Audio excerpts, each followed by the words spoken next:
We are going to go see Huxley today, and I'm super excited. I gave you guys a little bit of an update with what is happening with court. I won't say my divorce because I am divorced. So right now, the stuff that we're dealing with is just custody stuff, which was basically all that my divorce was over. I didn't ask for any money. I didn't ask for any spousal support. We didn't fight over property, all that. What was his was his. What was mine was mine. Stuff that he got, all the stuff that he bought, stuff that I was purchased, gifts, all that stuff.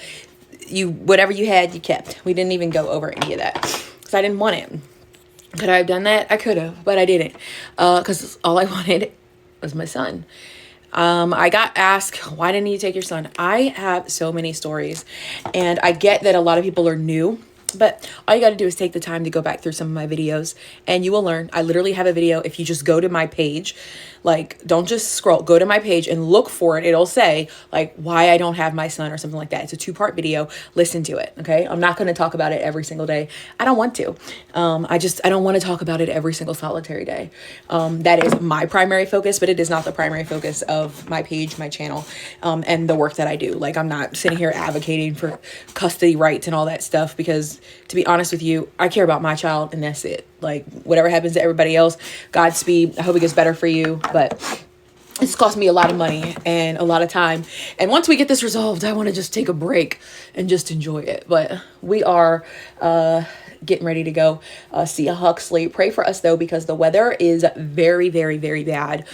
And so usually my daughter flies up and meets us, but we're concerned, like, with weather, that there could be a delay. She might not make it, like something happening with the plane or whatever. So we're all just going to drive up, but just hoping that, you know, everybody gets there safely. So, but you know, we have done everything that we can at this point. And I think at a certain point, you just have to realize, like, some people are just jackasses, and that's just my opinion.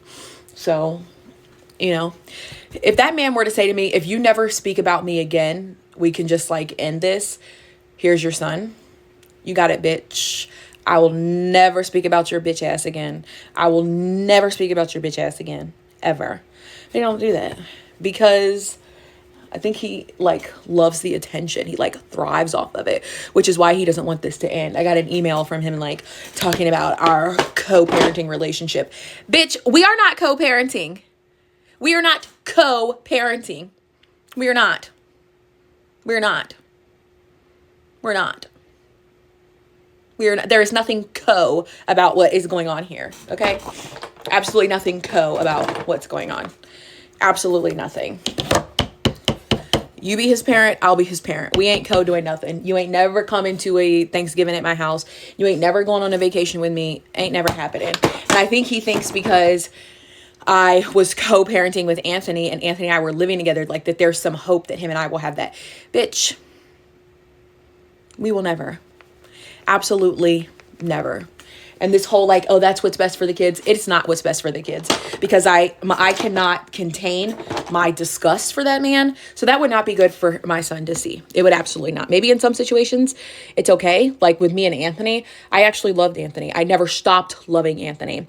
Anthony and I feel like the relationship that Anthony and I had was, like, it wasn't destroyed. It was just like, I made some really bad mistakes and it was just, like, paused.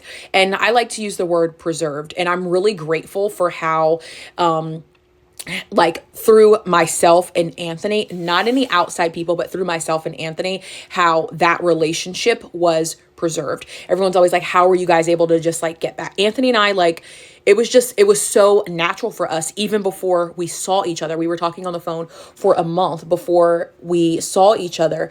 Like, we've always been that way. And I feel like when someone is your soulmate, they're your person, like, it's just like that. I won't say that it's not work.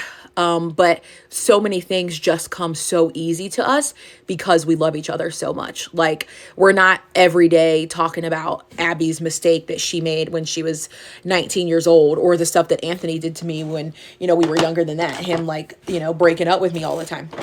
We don't talk about that every day.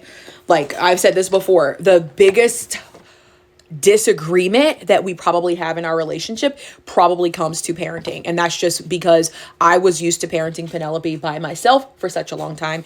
Now I'm having to parent with him, and learn how to like respect that. And not that I like interfere, but sometimes Penelope has a tendency to like be like, oh, well, let's see what mom says. And I think in most houses, it's kind of like that, like, let's see what mom has to say kind of thing. And I think kids know that mom kind of like has dad's ear, you know, so if they really want something, they can go to mom, and mom is like gonna convince dad or whatever. But sometimes I have to just like take a step back and say, okay, like I'm going to let him parent, and I'm going to just support him. Like I've never gone back and like undone something that he's said, but you know, I'm like, I had to get over that first year.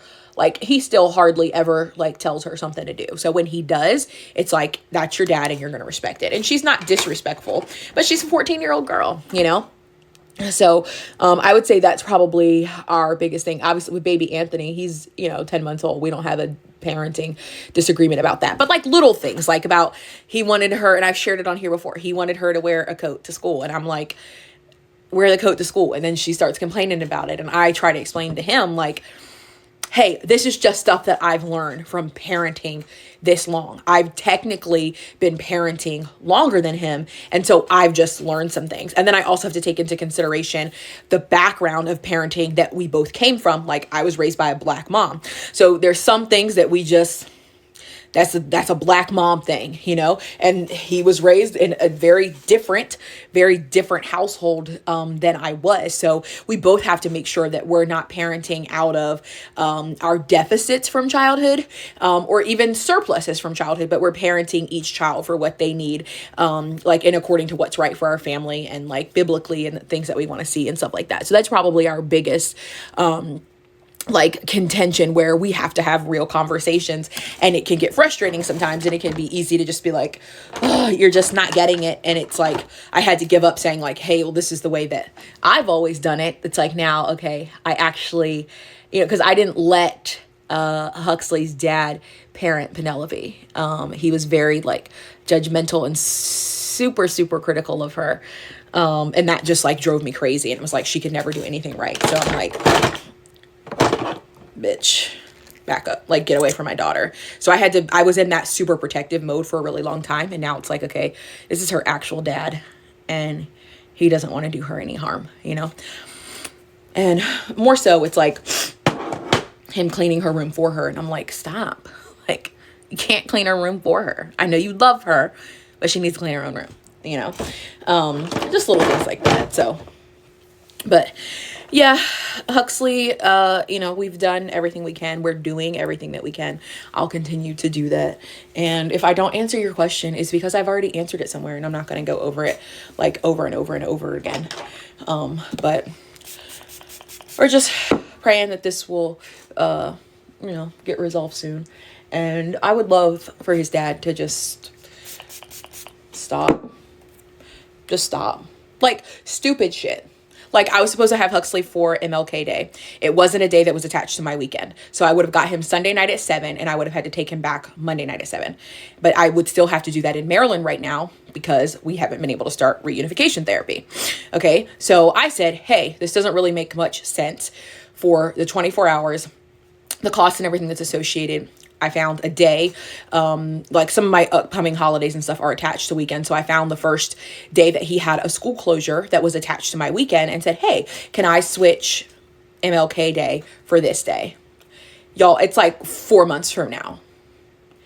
This man said no, because what if he has to take him to the dentist or a doctor's appointment?